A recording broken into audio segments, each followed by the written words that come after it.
श्रीमान हेमंत विश्व शर्मा जी, भारत सरकार के गृह सचिव श्रीमान बल्ला जी, आर सूचना ब्यूरो के चीफ श्री डेका जी, उल्फा के सारे प्रतिनिधिगण, नॉर्थ ईस्ट और असम के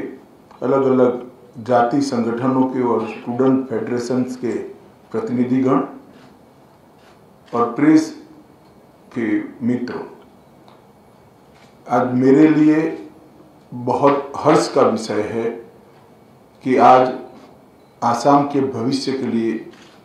एक सुनहरा दिन है। लंबे समय से आसाम ने हिंसा को झेला है, पूरे नॉर्थ ईस्ट ने हिंसा को झेला है। जब से मोदी जी प्रधानमंत्री बने तब से 2014 से दिल्ली और नॉर्थ ईस्ट की दूरी कम करने के प्रयास हुए। मन खोलकर खुले हृदय से सभी के साथ बातचीत की शुरुआत हुई और उनके मार्गदर्शन में ही उग्रवाद मुक्त, हिंसा मुक्त और विवाद मुक्त नॉर्थ ईस्ट की परिकल्पना लेकर गृह मंत्रालय चलता रहा। पिछले 5 वर्षों में 9 शांति और सीमा संबंधित समझौते अलग अलग राज्यों के पूरे नॉर्थ ईस्ट में हुए हैं। इसके कारण नॉर्थ ईस्ट के एक बड़े हिस्से में शांति की स्थापना हुई। रिकॉर्ड पर 9000 से ज्यादा काडर ने सरेंडर किया है और आसाम की मैं बात करूं तो 85% आसाम में से अब सपा को हटाया जा रहा है। और आज भारत सरकार, आसाम सरकार और united liberation front of Assam ULFA, उसके बीच में जो ट्राई पार्टी समझौता हुआ है, इससे आसाम के सभी हथियारी ग्रुपों की बात को यहीं पर समाप्त करने में हमें सफलता मिल रही है। ये आसाम और नॉर्थ ईस्ट की शांति के लिए बहुत महत्वपूर्ण है। आज इस एमओयू के माध्यम से उल्फा के प्रतिनिधियों ने सभी हथियार और गोला बारूद को आत्मसमर्पण करने के लिए,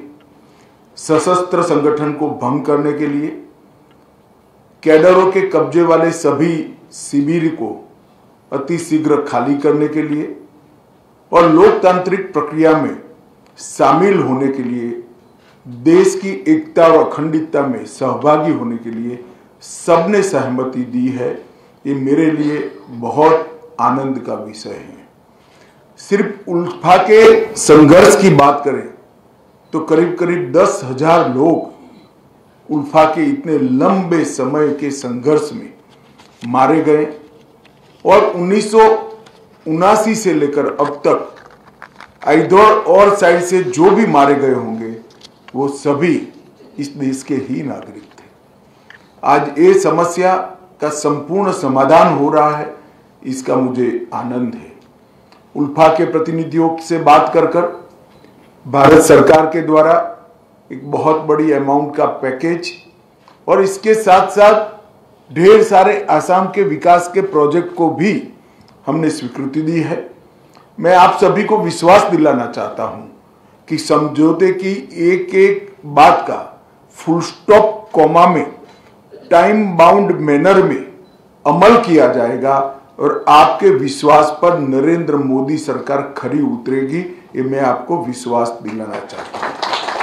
मित्रों, आसाम की ही बात करें तो मोदी जी की सरकार बनने के बाद घटनाओं में 87% की कमी हुई, मृत्यु में 90% की कमी हुई है और अपहरण में 84% की कमी हुई है और अकेले आसाम में अब तक 7500 कैडर ने सरेंडर किया है और इसमें आज 700 की संख्या बढ़ जाएगी। तो अकेले आसाम में 8200 कैडर का सरेंडर होना ये आसाम के लिए शांति के नए युग का सूत्रपात है। समझौते जो हुए,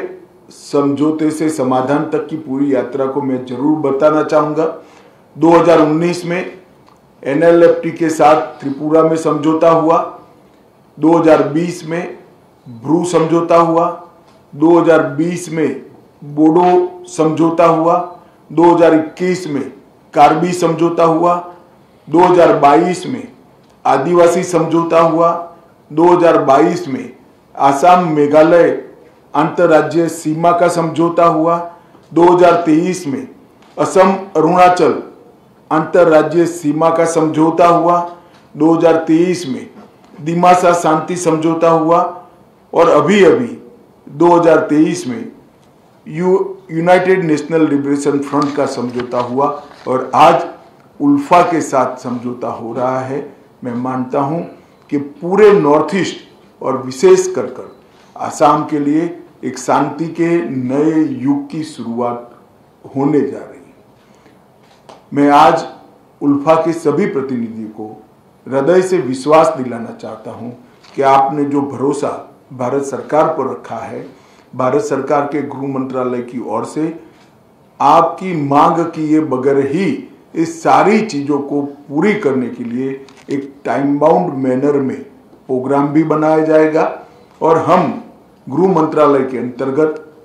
एक कमिटी भी बनाएंगे जो आसाम सरकार के साथ रहकर ये पूरे समझौते को पूरा करने का प्रयास करें, समयबद्ध तरीके से पूरा। हमने बोडो के साथ किया या ब्रू के साथ किया या त्रिपुरा में किया, सभी समझौतों को 19 के बाद जितने समझौते हुए हैं हम समय से आगे हैं, कहीं पर समय से पीछे नहीं है। समय से पहले ही हमने समझौते की शर्तों को पूरा करने का प्रयास किया है। आज एक ऐतिहासिक घटना जो आकार ले रही है, उसके लिए सबसे पहले मैं देश के प्रधानमंत्री नरेंद्र मोदी जी को बहुत बहुत बधाई देना चाहता हूं, क्योंकि इनके ब्रॉडर विजन उग्रवाद मुक्त नॉर्थ ईस्ट के बगैर ये संभव नहीं था। आसाम के मुख्यमंत्री, आसाम के अधिकारी, हमारे गृह सचिव, DIB और उनके तहत काम करने वाली पूरी नेगोशिएशन करने वाली ऑफिसरों की टीम ने